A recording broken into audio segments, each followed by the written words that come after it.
ज़ारा की कहानी किस्त नंबर 1। तसव्वुर करें एक रोशन चेहरा जो धुंधला चुका है। हमारी कहानी शुरू होती है ज़ारा से, जवां लड़की जो ज़िंदगी जीने की जद्दोजहद कर रही है। सुबह की रोशनी ज़ारा के लिए बोझ बन चुकी है।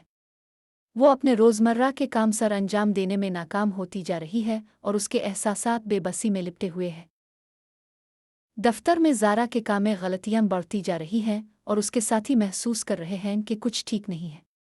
घर पर हर चीज़ बिखरी हुई है, जैसे किसी जंग का मैदान हो। ज़ारा को किसी जानिब सुकून नज़र नहीं आता। इस पर अंदरूनी दबाव हावी हो चुका है और वो खुद को सबसे दूर महसूस करती है।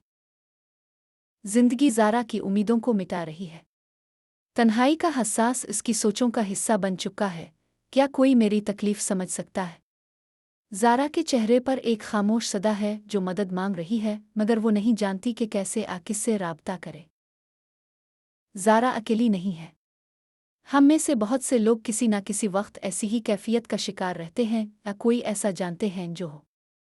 इसलिए ज़रूरी है कि हम उनके दर्द को देखें, उनकी मदद को हाथ बढ़ाएं और उनके लिए मौजूद हों।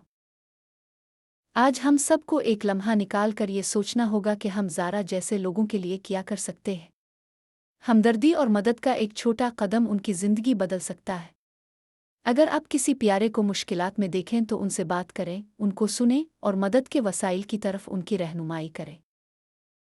इस जिदोजहद में आप किसी के लिए रोशनी बन सकते हैं, एक उम्मीद का चिराग जो उन्हें अंधेरे से निकाल सके। ज़ारा की कहानी हमें ये सिखाती है कि समझने और सुनने का अमल शिफा का पहला कदम है। आइए किसी के लिए वो कदम उठाएं।